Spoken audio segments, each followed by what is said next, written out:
There's an old saying in life that I'd like to amend. Only three things in life are guaranteed: death, taxes, and your favorite team losing their best player. Maybe that's a bit melodramatic, but that's how me and other Crew fans are feeling right now. The news of the day is Cucho Hernandez is being transferred to Real Betis in Spain, and I'm here to break that down, what he means to the Crew and what's next for Columbus.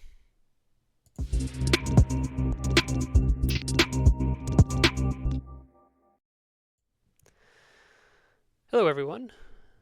Welcome to the episode 1 of the Soccer Crew. I am your host, Drew, and today we'll be talking through the Crew's most recent transfer. Cucho Hernandez is moving to Real Betis. So we'll start here with the facts.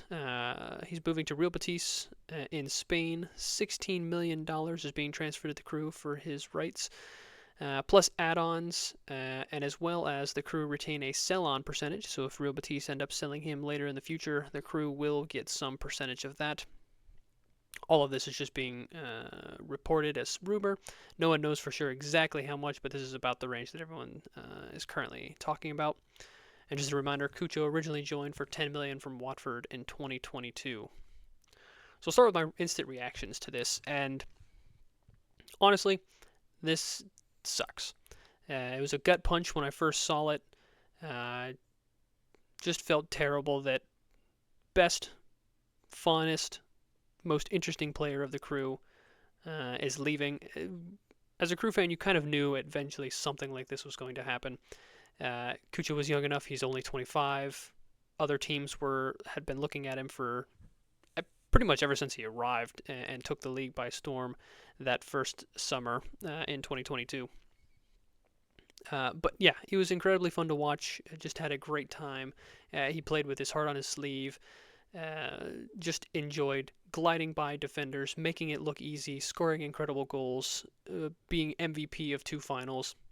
What an incredible player and an incredible talent that the Crew managed to have and managed to find. And I'll go through some of what his legacy at Columbus was. So the first and main thing is he's the winner of the 2023 MLS Cup and 2024 Leagues Cup. It helped the Crew reach both and win both finals. He was both the MVP of MLS Cup and of Leagues Cup, further cementing just how important he was to the team and how important he was in winning those games and those trophies. He was a 2-time MLS Best 11 selection, so it wasn't just during the runs to the final of these cups. He was one of the best players over the course of the season as well. And in 2024, he was MVP runner-up, second behind only Leo Messi himself. And had Messi not been in the league, certainly Cucho would have been the MVP. There was just no one even close in the voting polls. It was just between him and Messi, and of course the Messi fans came out and gave it to Messi. You expect that, of course, but the fact that Cucho was anywhere near it is just a testament to how good he was. Over 2.5 seasons with the Crew, he scored 58 goals, had 28 assists in 92 games. He set the record for Crew history of most goal contributions, so that's goals and assists in a single season, with 33. He had the 5th most goals all time in Crew history. And I just want to show another thing to just kind of show how good Cucho is, looking at his scouting report from FB Ref. And, looking at non-penalty goals, 98th percentile, non-penalty expected goals, 86th percentile, shots total, assists, expected goals, expected assists, shot creating actions, all 96, 97 percentile or above. Passes attempted, 99th percentile. Just absolutely incredible. And even tackles, interceptions, blocks, all of them 80th percentile or above. And just as a reference for what this is actually looking at, this is him versus all forwards in all top 14 leagues in the world in the last year. So it's not just him in MLS, this is him across the world. And 99th percentile, he's just one of the best there is. So absolutely incredible player. I hope that kind of gives insight into the stats saying how good he is. Not even just the eye test, just the stats agree. He is absolutely incredible. So we'll get into kind of the story of how this trade happened. And again, I'm going to change up a little bit of a quote, this time from The Dark Knight. And it's either you get traded as a star or you stay long enough to retire for free. So when Cucho originally came to MLS, it was Tim Bezbachenko, who was then the general manager, and Issa Tall, who's now the general manager of the Crew.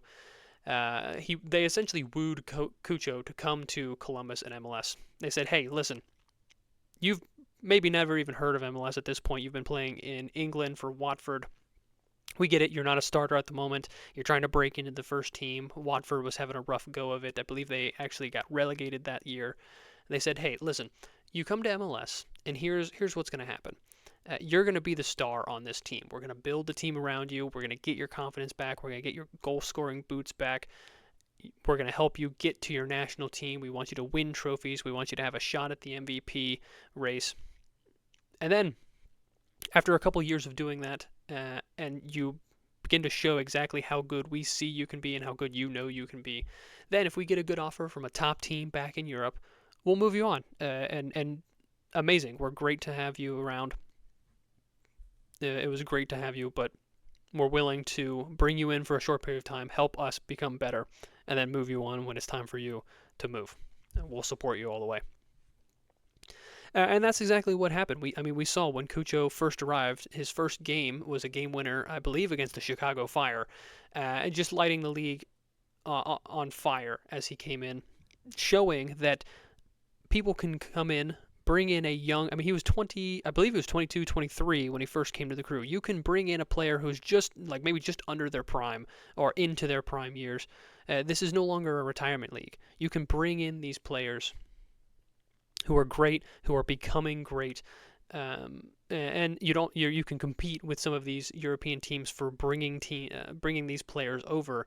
Maybe not compete in a match, but compete with, hey, you can become great here in this league. And I think that's incredibly important. And that's exactly what happened with Cucho. He came in, he won trophies, he had a shot at MVP. He had MVPs of finals. He made it to his national team, played a couple of games there.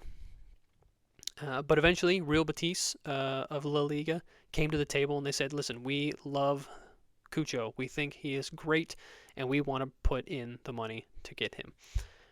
And Cucho said, yeah, I love this team. I want to go here. I want to move back to Europe. I want to prove that I am a fantastic player. I want to prove that I can do it in Europe. I want to prove that I can do it against some of the best defenders in the world. And the Crew were happy to do so. They said, yep, this is exactly what we agreed to when you first came over. We're happy with everything you did. We're happy to help you on in your career. So a little background about where Real Betis is, just in case you've never heard of it before. Real Betis is in La Liga in Spain. Cucho, of course, has played in Spain before in his career, and he's even said he's played against Real Betis. He's been to their stadium twice. He said he loved playing there. He said the stadium, the atmosphere is great. So even more reason for him to be interested in going. This was not just money came in and they said, yep, here you go. We don't care where you're going. No, they made sure with Cucho he wanted to go there. They were happy to put him off where he wanted to go. But Real Betis, they tend to be a top half of La Liga table. They tend to fight for these European competition spots. And so this is going to be a place where Cucho can show his mettle, show exactly how good he is against some of these top defenders, and potentially be even in the Europa League. Maybe with him bringing in Real Betis makes it into even Champions League. Who knows?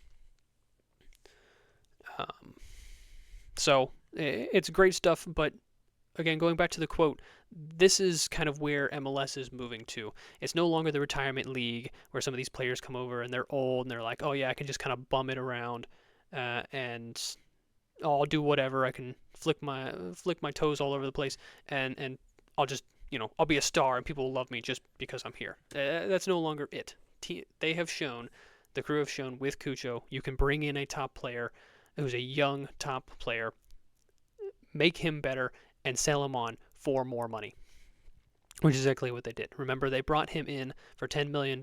They've sold him for $16 million, plus some, plus add-ons, plus additional money in case when Real Betis sell him later on in his career. So that can happen. This is exactly what MLS wants to be. They want to be able to attract the top talent, make that top talent better, and then sell them on to Europe. This is exactly where MLS wants to be, and Cucho and the crew have proven that this is a pathway that can happen. So, what's next for the crew? It's going to be hard. I'm not going to lie. As a crew fan, I'm slightly worried, but hopefully I can help ease some of the rest of you fans' worries from what's going to happen. So there is good news. With this now, the crew have a potential 2 designated player slots as Nagby's slot can be bought down. His contract is set up such that they can be bought down and they can have 2 more designated players come into the crew to help reinforce them there. And rumor has it, I've heard from a couple different podcasts, but mostly from Tom Bogert, Tommy Scoops. Follow him on Twitter if you are interested in finding out more about. He tends to be in on all of the transfer details and stuff. But rumor has it the crew are looking for a designated player, number 9 and a number 10 at this point, which they at this I would think. Issa Tall has a great short list of guys, and again, if they knew that they were bringing in Cucho, and they knew at some point they were going to sell him, they're not idiots over there running the crew. They know what they're doing. So Issa Tall has a short list of guys, and is going to be looking at those, and I'm sure looking to see if they can get someone relatively soon. They know they need to get someone soon. They've got 4 open U22 slots. The U22 slots they had are all gone. They can now bring in more people to there, so they've got plenty of options. And remember, I mean, at this point, they have the cash to go buy people. They have the $16 million from Cucho. They have more GAM general allocation money from MLS. And remember, the Haslams and the Edwards who own the crew are not afraid to spend big to get their guy. I mean, Cucho was the club record signing at $10 million. They've got more than $10 million cash currently. They should be able to go out and go get somebody. So I would expect to see at least one big signing this winter before the transfer window closes, before the season starts even. I would expect that they're going to have someone brought in. Maybe they get to a second. That might be a bit hard. We'll see. So maybe expect that second DP in the summer window as a little bit more potential there. But at least I would expect at least one big signing this winter. And other things to focus on for the crew is they can focus on winning MLS Cup. This is at the end of the season. If they can get those both 2 new DPs, a 10 and a 9, left open by Cucho, and a couple of other players that have been traded or no longer in contract with the crew. I think they have a real shot of going for the MLS Cup again. Leagues Cup is also a possibility. Certainly, they can certainly go for that one, especially if they get 2 big signings this winter. But even if they just get one and get a second one just before Leagues Cup, potential to go for that. Unfortunately, I think at this point, CONCACAF Champions Cup, the international competition with all of the North American teams, I don't think that's going to be obtainable at this point. I think they had an opportunity to say, yep, we want to run it back with the same team. We want to try to get back to that final and finally win it this time, and maybe not have someone sabotage the food. Who knows? But anyway, I don't think at this point that is going to be obtainable, but still be rooting for it, still be rooting for them to do well and show up and say, yes, we can fight with the big Mexican teams. But I want to finish with this, and hopefully it's a bit of optimism for some of the crew fans who are still kind of feeling down and out that now the best player on the Crew's team is gone, that Cucho is gone. Replacing Cucho, he's just such an incredible talent. He's a 9.5. He's not really a 10. He's not really a 9. He's just so good at everything attacking-wise that he does. Replacing him specifically is impossible. But we still have other things going on. Like Wilfred Nancy says, impossible is an opinion. And so maybe it won't be replacing Cucho exactly. But it will be bringing in good players.